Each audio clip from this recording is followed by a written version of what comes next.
Hello everyone, कैसे हो आप लोग। तो जैसा कि आप लोगों को पता होगा कि हमारा जो GS1 होता है, GS1 में जो हमारा एक सेक्शन होता है वो एक सेक्शन पूरा ही करेंट अफेयर का होता है। और उसमें आप देखोगे तो उसमें 5 जो होते हैं शॉर्ट आंसर्स के क्वेश्चन होते हैं और 2 आप देखोगे तो लॉन्ग आंसर्स होते हैं। तो ये आप ऐसे ही इस चीज़ से आप क्या देख सकते हो कि करेंट अफेयर ना जो हमारा GS1 है उसका एक बहुत ही मेजर पोर्शन यहाँ पे कंट्रीब्यूट करता है। क्योंकि हिस्ट्री तो जो स्टैटिक है वो हर बार ही आता है और DI तो आपका प्रैक्टिस का चीज़ है। बट जो करेंट अफेयर्स को डील करने का जो है ना सबसे बड़ा यहाँ पे इम्पॉर्टेंट हो जाता है। क्योंकि अगर हम इस सेक्शन को अच्छे से हैंडल कर लेना तो GS1 में बहुत अच्छा आप स्कोर कर सकते हो। तो इसी चीज़ के लिए ना मैंने क्या सोचा है ना कि जो भी 71st जो हमारा मेंस आने वाला है उससे रिलेटेड जो भी करेंट अफेयर्स जो भी इम्पॉर्टेंट है नेशनल्स जो भी एग्ज़ाम में पूछे जा सकते हैं वहाँ उसके लिए मैं बिल्कुल यहाँ पे एक शॉर्ट नोट्स टाइप जो भी टॉपिक्स हैं उसका यहाँ पे मैं वीडियो ला रहा हूँ, जिसमें कि आप ना बिल्कुल ही बस ये नोट्स को आप एक बार पढ़ के बस आप एग्ज़ाम में लिख सकते हो और अच्छे नंबर आप यहाँ पे इससे आपको मिल जाएंगे। तो उसी में आज हम सबसे पहला टॉपिक यहाँ पे देखते हैं जो कि है हमारा 16 फाइनेंस कमीशन। आपको पता होगा कि बहुत न्यूज़ में है क्योंकि अभी अभी ये यहाँ पे लागू भी हुआ है। तो चलिए इससे रिलेटेड कुछ प्रोविजंस देखते हैं और बिल्कुल एग्ज़ाम पैटर्न में जो कि हम सीधा सीधा ही अपने आंसर्स में यहाँ पे हम लिख सकते हैं। तो देखो सबसे पहले हम यहाँ पे क्या करेंगे, सबसे पहले हम यहाँ पे इंट्रो में मैंने सिंपल क्या किया है कि 16 फाइनेंस कमीशन इस्टेब्लिश किसके अंदर आर्टिकल 280 ऑफ द कॉन्स्टिट्यूशन, जिसका कि एम क्या होता है कि फिजिकल फेडरलिज्म को इस्टेब्लिश करना और equitable distribution of resources between union and states को यहाँ पे मतलब शेयर करना है। तो बस ये सिंपल हमारा इंट्रो हो गया। अब चाहो तो यहाँ से लेके और बस यहाँ तक भी लिख सकते हो कि 280 और बेसिकली इंश्योर फिजिकल फेडरलिज्म। तो ये सिंपल हमारा इंट्रो हुआ। देन उसके बाद आप सिंपल यहाँ पे अब एक ही चीज़ एरो यहाँ पे एक फ्लो चार्ट ड्रॉ कर सकते हो कि जो 16 फाइनेंस कमीशन है उसका फिजिकल रोड मैप क्या है कि जो हमारा फिजिकल डेफिसिट है जो सेंटर का है उसका कितना होना चाहिए 3.5% ऑफ GDP। वहीं आप स्टेट्स का देखोगे तो उनका बोला गया है 3% ऑफ GSDP आपको कंट्रोल करना है। और ये कब तक करना है आपको, तो 2030-31 तक। तो सिंपल आप यहाँ पे पहले आप इंट्रो दे दोगे, फिर यहाँ पे आप ऐसे क्या कुछ फ्लो चार्ट यहाँ पे ड्रॉ कर दो। फिर हम उसके बाद से देख लेते हैं जो भी इंपॉर्टेंट रिकमेंडेशंस हैं। तो जिसमें कि आप देखो सबसे पहला आप रिकमेंडेशन लिख सकते हो वर्टिकल डिवोल्यूशन, जो कि बोला गया है जितना भी सेंट्रल टैक्सेस है उससे कितना पूल जो भी पूल ऑफ सेंट्रल टैक्सेस है उससे कितना स्टेट्स को दिया जाएगा, तो 41%। तो सिंपल हमारा ये पहला पॉइंट हुआ। सेकेंड पॉइंट जो कि सबसे इंपॉर्टेंट है वो है हमारा हॉरिजॉन्टल डिस्ट्रीब्यूशन, मीन्स कि स्टेट्स जो है हमारे यहाँ जितने भी स्टेट्स हैं उनमें कैसे किस बेसिस पे आप यहाँ पे क्या डिवाइड करोगे पैसे को, किस बेसिस पे पैसे को दोगे आप। तो यहाँ पे ये क्या कुछ क्राइटेरिया है, ये आप बिल्कुल ही रट लेना क्योंकि इसके ही नंबर मिलेंगे। यही 16 फाइनेंस कमीशन पूछने के पीछे यही रीज़न है, बस आप इसको याद होना चाहिए। तो अब देखो इसको आप बहुत अच्छे तरीके से याद कर सकते हो। देखो ये एक मैंने निमोनिक बनाया था फैट GDP, ठीक है, फैट GDP और लास्ट में फिर आप आई कर लेना। अब देखो फैट GDP से आप देखो F से आप क्या कर सकते हो फॉरेस्ट, A से आप क्या देख सकते हो एरिया, T से आप क्या देख सकते हो यहाँ पे टैक्स और फिजिकल एफर्ट्स को अब यहाँ पे कैंसिल कर दिया गया है। देन आप यहाँ पे G से क्या देख सकते हो, तो G से कंट्रीब्यूशन टू GDP, D से आप यहाँ पे देख सकते हो डेमोग्राफी और P से यहाँ पे पॉपुलेशन और I से आप यहाँ पे सिंपल इनकम कर सकते हो।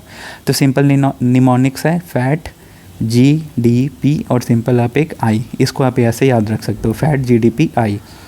तो आपको पता होगा इनकम डिस्टेंस। अब देखो इनकम डिस्टेंस क्या हुआ है कि इसको रिड्यूस कर दिया गया है। इनकम डिस्टेंस बेसिकली क्या होता है ना कि जो भी टॉप 3 परफॉर्मिंग स्टेट्स हैं उनका हम एवरेज लेते हैं और फिर उसके बेसिस पे सारे स्टेट्स को कंपैरिजन करते हैं।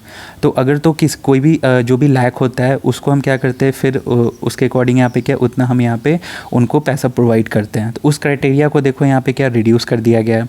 फिर पॉपुलेशन क्राइटेरिया को देखो यहाँ पे इंक्रीज़ कर दिया गया है।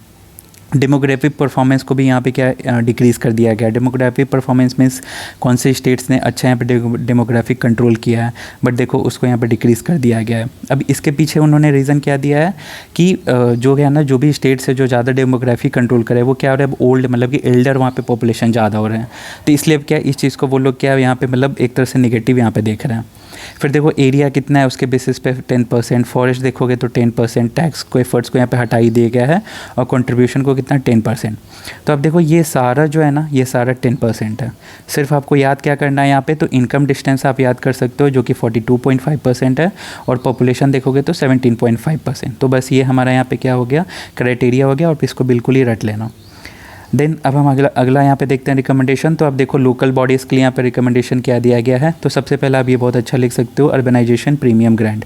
इसमें क्या बोला गया है ना कि जो भी पेरी अर्बन विलेजेस हैं उसको आप क्या अर्बन लोकल बॉडीज़ में इंटीग्रेट करो। तो मान लो कि अगर ये मान लो अर्बन एरिया है, ठीक है, और साइड में यहाँ कोई छोटे छोटे विलेजेस हैं, तो बोला गया है कि आप इनको क्या इसमें ही इंक्लूड करो। तो इससे क्या होगा, ये पूरा ही एक अर्बन हब बनेगा। और ये पता है इसका सबसे बड़ा पॉजिटिव बिहार को क्या मिलेगा कि जो आप देखते हो ना आउट माइग्रेशन, जो लोग क्या करते हैं रूरल एरिया से अर्बन एरिया में आते हैं काम करने के लिए, उस चीज़ में बहुत ही बड़ा ये क्या गिरावट होगा और इस चीज़ के लिए बिहार को बहुत ही ज़्यादा यहाँ पे फ़ायदा मिलेगा। तो ये चीज़ हुआ। फिर देखो urban to rural to urban transition policy बनाने की बात की गई है। तो ये आप यहाँ पे मेंशन कर सकते हो क्या, अर्बनाइजेशन प्रीमियम ग्रांट। फिर आप लोकल बॉडीज़ में एक और चीज़ ग्रांट कर सकते हो that is special infra grant. जैसे कि बोला गया है वेस्ट वाटर मैनेजमेंट सिस्टम बनाने के लिए इन cities with population 10 to 40 lakh, तो इसको भी आप मेंशन कर सकते हो। देन आप अगला यहाँ पे रिकमेंडेशन देखोगे तो पब्लिक सेक्टर इंटरप्राइजेज रिफॉर्म की बात की गई है। इसमें बोला गया है कि 308 जो भी इनएक्टिव स्टेट्स PSCs हैं उनको आप रिव्यू करो। फिर आप देखोगे तो पावर सेक्टर रिफॉर्म बोलने की बात की गई है कि आप उसको क्या प्राइवेटाइजेशन की ओर ले जाओ। और ये चीज़ को मैंने जो मेरा इकोनॉमिक सर्वे का जो आप देखोगे ना लेक्चर, उसमें आप अगर देखोगे जो पावर से रिलेटेड जो चैप्टर है पावर से, तो उसमें आप देखना, उसमें भी मैंने ये चीज़ को बताया था कि कैसे अब स्टेट्स को बोला जा रहा है, स्टेट्स डिस्कॉम्स को कि अब उनको भी प्राइवेटाइजेशन करो। तो बस ये आप देखें यहाँ पे सिंपल हमने क्या देख लिया, रिकमेंडेशन आप ऐसे लिख लेना, पहले वर्टिकल फिर हॉरिजॉन्टल में ये मेंशन कर देना, फिर लोकल बॉडी से आप ये दो चीज़ मेंशन कर सकते हो, एंड देन यहाँ पे पब्लिक सेक्टर इंटरप्राइज रिफॉर्म से रिलेटेड बात कर लेना और फिर पावर सेक्टर। तो सिंपल ये हमारा यहाँ पे क्या 5 रिकमेंडेशन हो गया। देन हम चलते कुछ क्रिटिसिज्म देख लो आप। तो क्रिटिसिज्म देखो, सबसे पहला क्रिटिसिज्म ना बस आप इससे ही निकाल के लिख सकते हो जो यहाँ पे है। तो सबसे पहले आप यहाँ पे लिख लेना कि जो इनकम डिस्टेंस है आप उसको यहाँ पे क्या रिड्यूस कर दियो क्राइटेरिया को।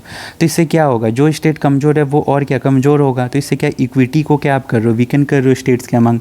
तो एक तरह से ये क्या होगा फिर एट दी एंड क्या कोऑपरेटिव फेडरलिज्म जो है हमारा इम्पैक्ट होगा। तो ये हमारा सबसे पहला डिसएडवांटेज या क्रिटिसिज्म बोल लो हो गया।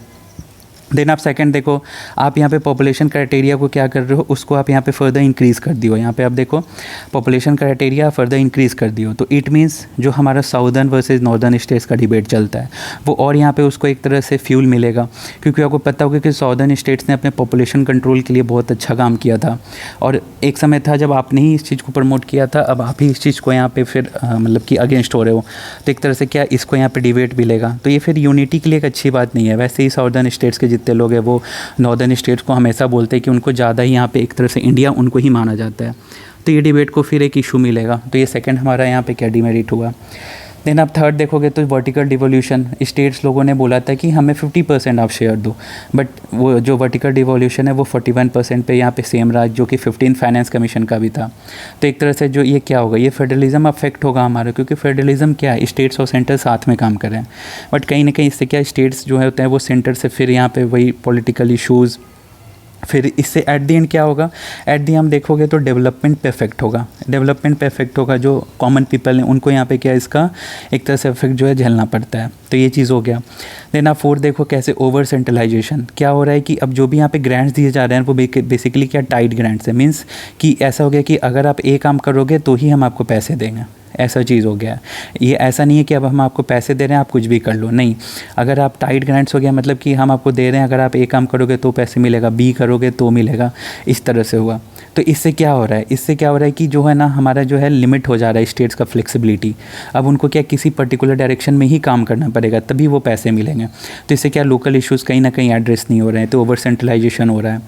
फिर अब फिफ्थ देखोगे तो discontinuation of revenue deficit grant, क्योंकि रेवेन्यू डेफिसिट ग्रांट को पहले ये लोग देते थे बट अब उसको हटा दिया गया है।